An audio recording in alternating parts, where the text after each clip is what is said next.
The BMF has a name, and his name is Charles do Bronx Oliveira. That's right, UFC 326 would be capped off by Charles Oliveira not just beating Max Holloway, but absolutely dominating him from pillar to post en route to becoming the BMF champion after a 25-minute unanimous decision, 50-45 across the board. But unfortunately, much of the discussion in the aftermath of this fight card is that, well, it didn't really feel like a BMF fight because it wasn't a back and forth barn burner like every single other one of them have been, but instead it was a methodical, slow, grinded out performance where Charles Oliveira would time after time take Max Holloway down, wouldn't let him breathe, wouldn't let him get up, and instead was okay with attempting submission attempts, landing ground and pound strikes, and holding control time, leaving Max Holloway absolutely helpless in that octagon, more so than we had ever seen before in his illustrious career. And look, man, was it the fight that I was expecting? Was it the fight that you were expecting? No, it wasn't. These were two of the most fan-friendly, fan-favorite fighters that the company and the sport of mixed martial arts has ever seen. Charles do Bronx Oliveira has finished 32 of 37 wins and has the most submissions and performance bonuses and finishes in UFC history, was a former lightweight champion, was on an 11-fight win streak. Max Holloway, a fan favorite who was on a 13-fight win streak, numerous title defenses, and has been against some of the best fighters in the both lightweight and featherweight divisions ever. It just felt like this fight, there was no way it was going to miss in terms of the action that we got to see in the cage. But what me and what I'm assuming you didn't think was going to happen was Charles Oliveira coming in there and bullying Max Holloway and having his way with him. This was unbelievable. I have to just tip my cap to Charles Oliveira. It was utter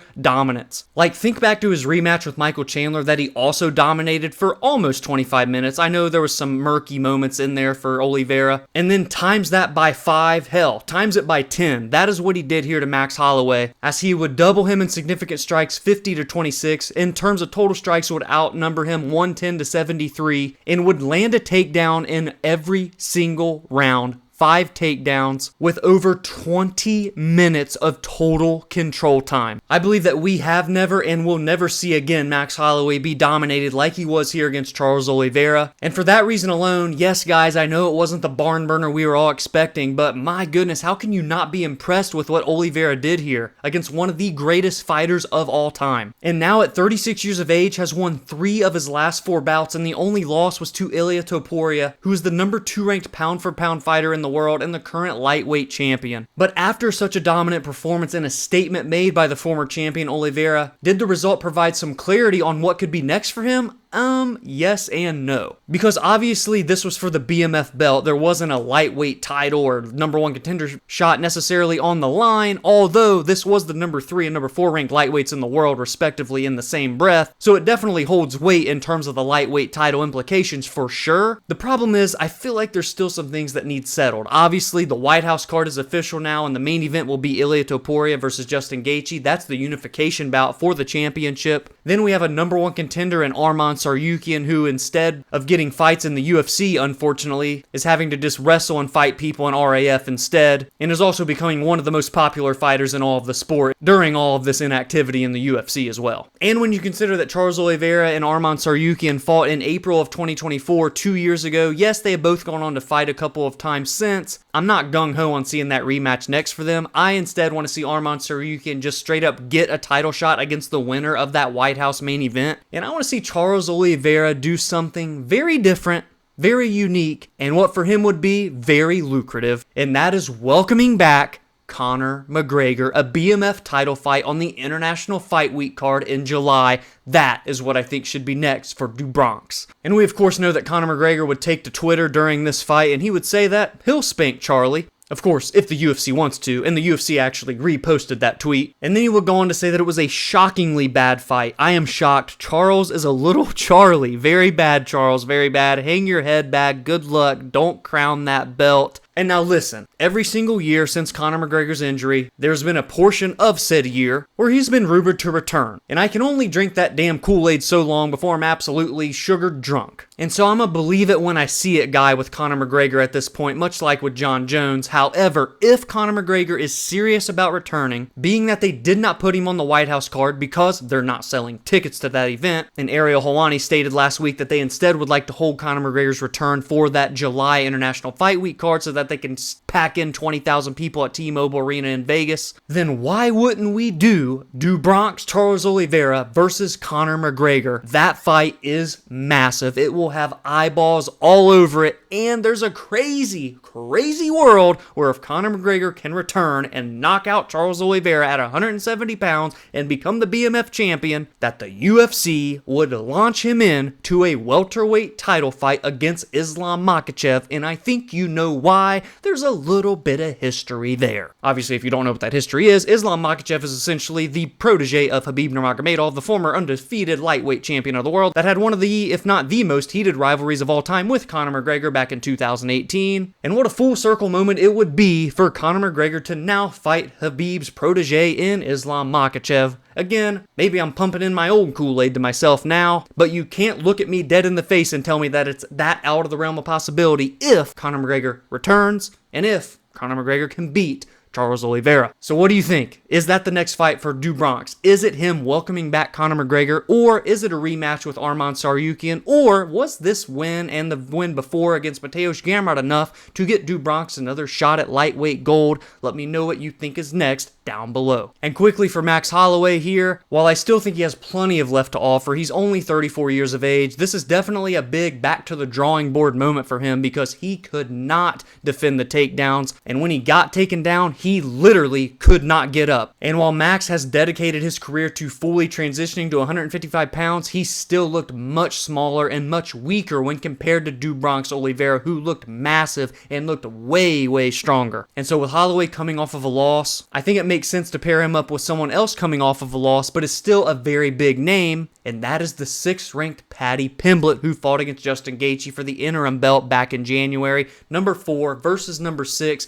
Two fan-friendly fighters, two fan-favorite fighters. Paddy, maybe not as much. There's more haters for Paddy than there are Max, but you get the point. That is an absolutely massive fight for the lightweight division for both of their respective careers, and it checks every single box from an MMA fan's perspective, if you ask me. But do you agree with that fight? Let me know down below. Next up, we move to the co-main event where we saw the 7th ranked Caio Borralho taking on the 8th ranked middleweight Reinier de Ridder in a spot where both of them needed a bounce back following their losses in late 2025. And for Caio Borralho, the leader of the Fighting Nerds, that is exactly what he would get. He would secure the 15-minute unanimous decision win over RDR, the former 2-weight world champion in one championship. And at just 33 years of age, right in his prime, Caio is now 8-1 in the UFC, and the only loss is to the number 1 contender in the middleweight division, Nasruddin Imavov, last September. And he is clearly one of the most elite level talents in the middleweight division, and he looked absolutely incredible, specifically in the first round of this fight against RDR. His boxing and striking had never looked more crisp than it did there. And these two grapplers didn't really grapple at all during this fight, which was a little bit surprising, but we see that quite often, honestly, in the UFC, where two grapplers come together and they essentially cancel each other out and end up striking, and that's what this was. The problem is that Caio significantly slowed down in rounds 2 and 3 and just couldn't really keep up with the output, pacing, and great striking that he displayed in the opening period. But if he can just be able to manage that gas tank a little bit better and have a more full 15-minute performance like he did in round 1 against RDR, that's a very dangerous man, someone that I believe can even be a champion. But there are obviously still improvements to be made for the Fighting Nerd, who, as I said, sits at number 7 in the world, and in the aftermath of this victory called out the number 1 ranked former champion Dricus du Plessis. And while I wanted to see DDP take on Brendan Allen, I've got to say that this one you can sign me up for as well. We haven't seen DDP compete since losing his title back in August against Khamzat Chimaev, and so he's definitely on the books to have a fight, hopefully sooner rather than later, and why not be against Caio Borralho, number 1 versus number 7, someone coming off of a loss but still obviously sitting at that number 1 spot, versus Caio Borralho, who's rebounded now from his first UFC loss and is looking to catapult himself into title contention for the first time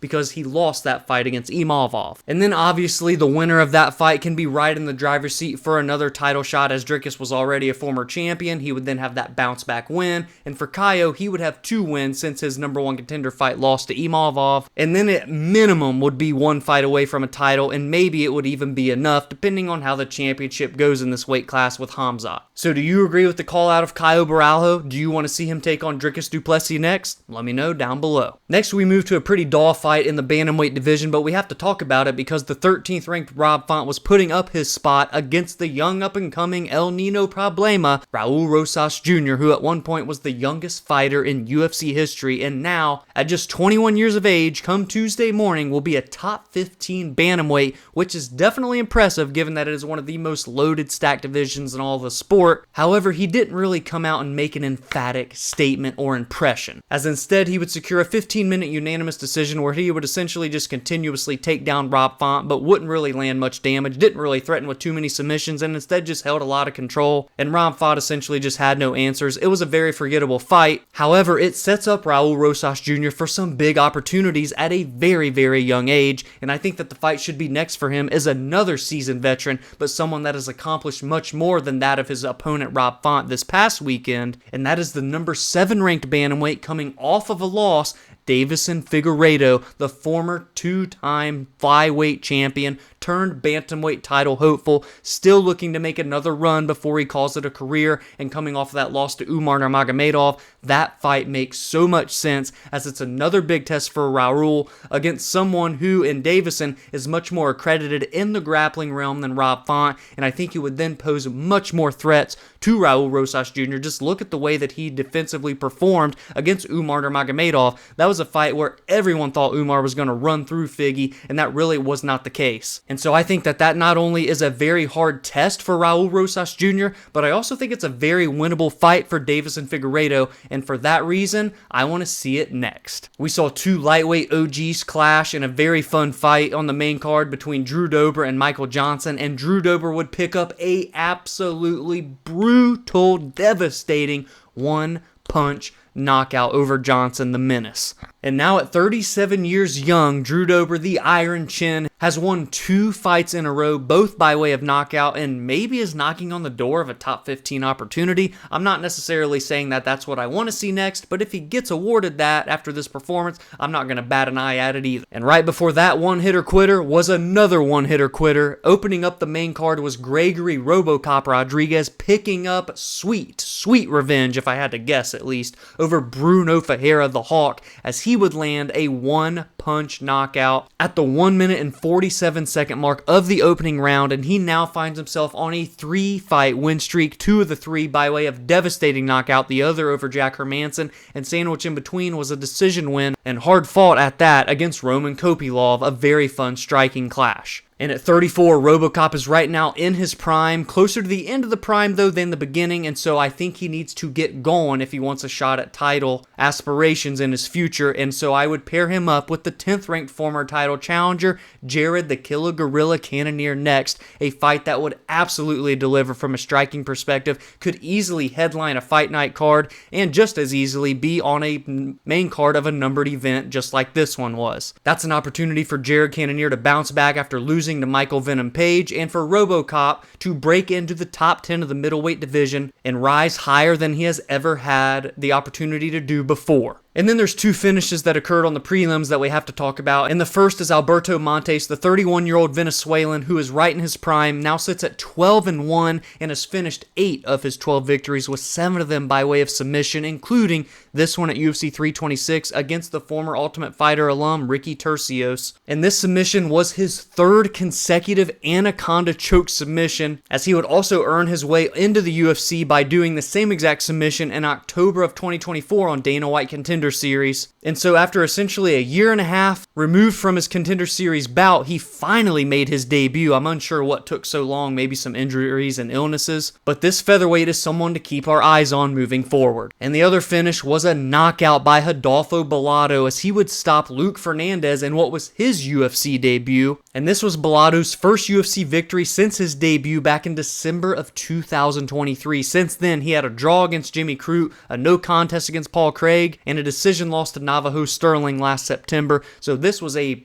big spot here for Bellato. Otherwise, he could have been handed his walking papers, and he made good on this opportunity, shut down the momentum of Luke Fernandez, and now at 30 years old is a light heavyweight on the outside looking in of the top 15. So that is it for the UFC 326 recap. All in all, not the best numbered event in the world, probably the worst of the first 3 if I had to say so off the top of the dome, but there were some very big wins that have big time implications for each of their respective divisions, and now it's time time for me to turn it over to you and get your reactions and your takeaways from this card down in the comments below. If you enjoyed this recap, please be sure to drop a like and subscribe to the channel if you are new, as every single week I break down and preview the biggest and best fights and storylines heading into each card. In the aftermath, I recap the most meaningful results, and I give my thoughts and opinions on MMA news and fight announcements. You can also join the community on social media at Verbal Spar MMA on X, Instagram, and TikTok, as well as like the Facebook page Verbal Sparring MMA. And you can follow along on your favorite audio listening platforms such as Spotify and Apple, where every Monday and Friday podcast episodes release there. Have a great week, and I will see you all in the next video.